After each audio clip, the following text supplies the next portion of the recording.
हम लड़कियां लोग डर के बैठेंगी, हमें अंदर रहने की जरूरत है, वो क्रिमिनल फ्रीली घूमे। आज के समय में गलियों में जो लोग तेजाब बेचने आते हैं, पहले तो आवाजें लगाया करते थे, आज तो सीधे माइक से बोलते हैं कि 40 रुपए का गंधक का तेजाब ले लो, 20 रुपए का डाइल्यूटेड तेजाब ले लो। मोस्टली सर्वाइवर के अंदर ये आ जाती है ब्यूटी को लेके, और उनको ऐसा लगता है मेरी शादी कैसे होगी। She fell, she fought, and in the end, she emerged victorious. This is the woman of today, and she is made of steel. Come and watch how she slays.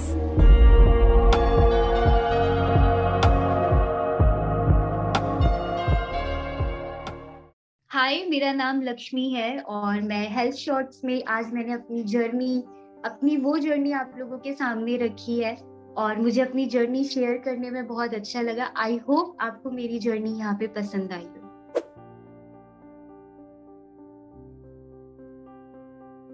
कैसा लगेगा, क्योंकि आप खुद भी देखिए कि मैं खुद एक एसिड अटैक सर्वाइवर हूँ, और मैंने खुद भी ये सारी चीजों को इतना बुरी तरीके से फेस किया है कि जब वो चीज हमेशा याद आ जाती है कि जब भी आप एक नया अटैक देखते हो, अपने सामने एक नए सर्वाइवर को देखते हो, तो ऐसा लगता है कि वहां पे वो नहीं, आप खुद वहां पे बैठे हो। मुझे इस बात का दुख होता है कि जब भी कोई एसिड अटैक होता है तो कई बार ऐसा देख के उनको सामने ऐसा लगता है कि वापसी वही सारी चीजें रिपीट हो रही है, उनकी जगह वहां पे मैं हूँ। क्योंकि ये बहुत बड़ा एक ट्रॉमा है, चाहे वो फिजिकली हो चाहे वो मेंटली हो, बहुत ही पेनफुल है। और ये जिसके साथ हुआ है ये वही जान सकता है कि ये कितना बड़ा पेन है। क्योंकि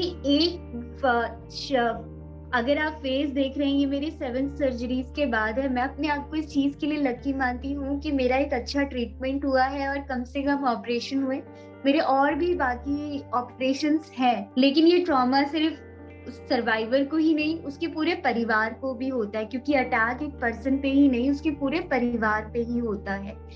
और जब आप अपने जैसे और लोगों को देखते हो और ये चीजें देखते हो कि नई नई अटैक हो रहे हैं, तो एक बहुत बड़ा गुस्सा उमड़ता है, और ऐसा लगता है कि इतना कुछ तो है देश में, क्यों नहीं हो पा रहा है। चाहे वो कानूनी लड़ाई हो, चाहे वो सोसाइटी के लिए हो, चाहे वो सरकार से हो, सारी चीजें तो हमारे पास अवेलेबल है।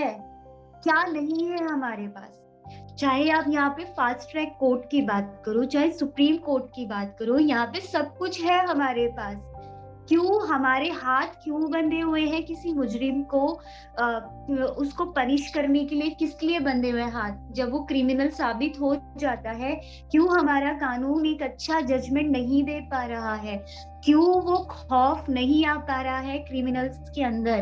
क्योंकि आप अगर देखें, 10 साल का चलिए कानून आया भी, उस पे कितना इम्प्लीमेंट हुआ? जब कानून आया, जब उस पे कहा गया कि इतनी इजीली बेल नहीं मिलेगी, तो बेल मिल जाती है। जब कहा गया है कि 10 साल के लिए आपको अंदर होना ही है, 326 एक्ट यही कहती है, तो क्यों क्यों किस लिए चुप बैठी है कानून गवर्नमेंट? क्यों 2006 में मैंने PIL डाला था और 2013 में उसका रिजल्ट आया, क्यों हमें इस चीज के लिए इतना लंबा समय तक इंतजार करना पड़ा? उसके उस इंतजार के दौरान कितनी लड़कियां जली हैं। निर्भया कांड कल 16 दिसंबर है, बहुत ही पेनफुल दिन है। उसके बावजूद भी कितने सारे अटैक्स हुए हैं। क्यों? मतलब हम लड़कियां लोग डर के बैठेंगी, हमें अंदर रहने की जरूरत है, वो क्रिमिनल फ्रीली घूमे, या जो दिमाग में अभी भी तेजाब लेके चल रहे हैं वो अभी तक बाहर घूम रहे हैं, और जो अभी भी अपने माइंडसेट में, ये भी बिना प्लानिंग के तो हुआ नहीं होगा, इसमें भी प्लानिंग हुई होगी पूरी तरीके से, तभी उसके ऊपर अटैक किया गया है। तो ये बहुत ही पेनफुल है। क्यों चुप्पी थाम रखी है कानून ने, सरकार ने, लोगों ने? क्यों चुप है मुझे नहीं पता। और कितनी लक्ष्मी और निर्भया पैदा करना चाहते हैं हमारे देश में।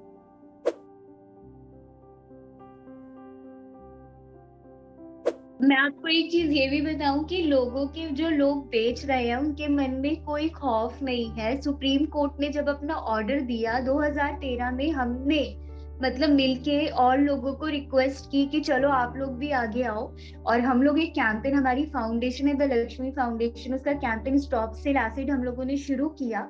वहां पे हम लोगों ने लोगों से रिक्वेस्ट की कि आप लोग 1 मिनट का वीडियो बनाइए और आप लोग को कहीं और जाने की जरूरत नहीं है। आप जहाँ से दूध अंडा ब्रेड लेते हैं वहां पे भी जाके आप बस इतना पता करिए कि क्या एसिड मिल रहा है। अगर मिल रहा है तो आप उनको समझाइए, ये हमारा अधिकार है, हमारा कानून जिसने हमें बताया कि हाँ भाई ऐसे खुलेआम एसिड नहीं बिक सकता। कई लोगों ने ये काम किया, कई लोगों ने अपने एरिया से सफाया किया है, लेकिन उसके बावजूद भी कोई दुकानदार के अंदर डर नहीं है, किसी के पास लाइसेंस नहीं है, ना इसमें डीएम काम कर रहे हैं ना एसडीएम काम कर रहे हैं, इसमें कोई काम नहीं कर रहा है। और ऐसी लगातार लड़कियां जलती जा रही हैं, मरती जा रही हैं, किसी को कोई फर्क नहीं पड़ रहा।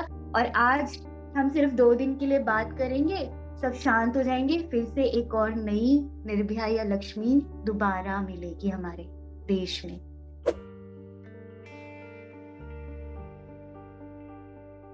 सबसे बड़ी चीज की लड़के को ये बताया जाता है कि तुम एक लड़का हो, तुम आगे जनरेशन बढ़ाओगे, लेकिन ये क्यों भूल जाते हैं उस जनरेशन में एक औरत का भी उतना ही साथ होता है। और उस जगह पे मैं देखती हूँ, बहुत बुरा लगता है उस चीज को देख के कि एक ईगो, कि वो ना नहीं सुन सकता है। सबसे बड़ी चीज कि मेरे परिवार में कभी मुझे किसी चीज के लिए ना नहीं बोला गया, इसने कैसे। दूसरा पॉइंट जो सबसे मेन पॉइंट है, लेकिन वो दूसरा बोल रही हूँ, देखा जाए तो वो ना फर्स्ट में आता है ना सेकंड में। जब एक क्रिमिनल है और वो जेल में है, जब उसी की ही माँ, उसी की ही पिता जाके उसको ये कहते तू चिंता मत कर, हम तुझे छुड़वाएंगे, तो वो कितना बड़ा बढ़ावा दे रहे क्राइम को। तो कहीं ना कहीं इस चीज के लिए भी पेरेंट्स को सपोर्ट नहीं करना चाहिए और कहीं ना कहीं सजा दिलवानी चाहिए, क्योंकि आज उसने वो पेन उस लड़की का नहीं देखा, वो किसी का नहीं देख सकता, ना वो कभी अपनी माँ को बख्शेगा, ना वो कभी अपनी बहन को बख्शेगा। तो ये सिस्टम को समझने की जरूरत है, घर वालों को भी, घर के अंदर दे रहे परवरिश माँ बाप को भी समझने की जरूरत है। सबसे बड़ी चीज ये कि पेरेंट्स ना अपने बच्चों से बात ही नहीं करते, चाहे वो लड़का हो चाहे वो लड़की। मैं केस में ये देखती हूँ कि मैंने जब एक लड़की से ये पूछा कि आप एक बात बताओ, आप आपने परिवार को बताया? नहीं दीदी, अगर हम बता देते तो हमारा स्कूल छुड़वा दिया जाता, हमारे सपने खत्म हो जाते, हमारी शादी हो जाती। मतलब उनके अंदर एक ऐसा खौफ कि भाई शादी ना करा दी जाए, वो ऐसा डर। तो कहीं ना कहीं एक मैं जिम्मेदार घर के बड़ों को भी दूंगी।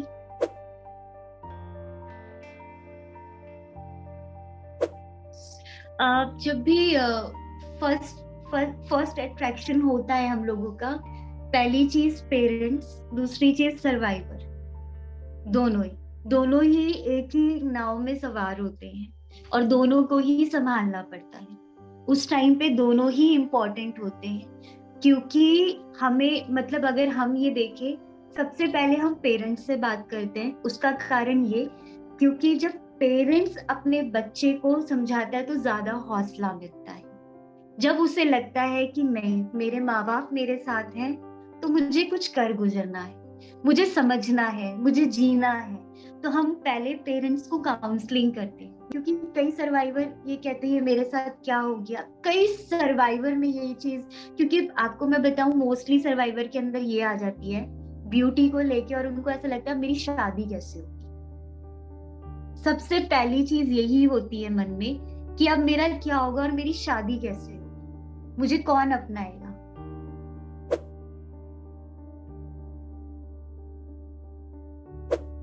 देखिए, मेरे हिसाब से मैंने कोई इस पे स्टडी नहीं करी है, ये मेरी एक जर्नी है, 17 साल की जर्नी है, जिसको मैं एक्सप्लेन करूंगी कि मैंने अपने आप को कितना, माइंड को कितना पीसफुल रखा हुआ है। आपके अराउंडिंग में हमेशा नेगेटिविटी ज्यादा रहती है, पॉजिटिविटी बहुत कम रहती है। ये हम पे डिपेंड करता है कि हम कितना पॉजिटिव रह सकते हैं। हमारे अंदर बस एक उथल पुथल रहती है, वो माइंड हो या अंदर हो, बस उथल पुथल, ये काम होना है तो ये काम होना है, अभी होना है तो अभी होना है। हम हार गए, नहीं ये नहीं हो पाया और हम हार गए। ये हमारी सबसे बड़ी हार है। जब भी मैं सोती हूँ रात में, मतलब ये मेरा अपना खुद का है कि जब भी मैं सोती हूँ तो मैं ये सोच के सोती हूँ कि लक्ष्मी, कल एक नया चैलेंज आने वाला है। ये मैं मेंटली प्रिपेयर रहती हूँ कि ये कल नया चैलेंज आने वाला है, अब अगले दिन आपको उससे डील करना है। इम्पॉर्टेंट चीज ये कि जब आपकी लाइफ में चैलेंज आता है, उसका सोल्यूशन भी आप ही के पास होता है।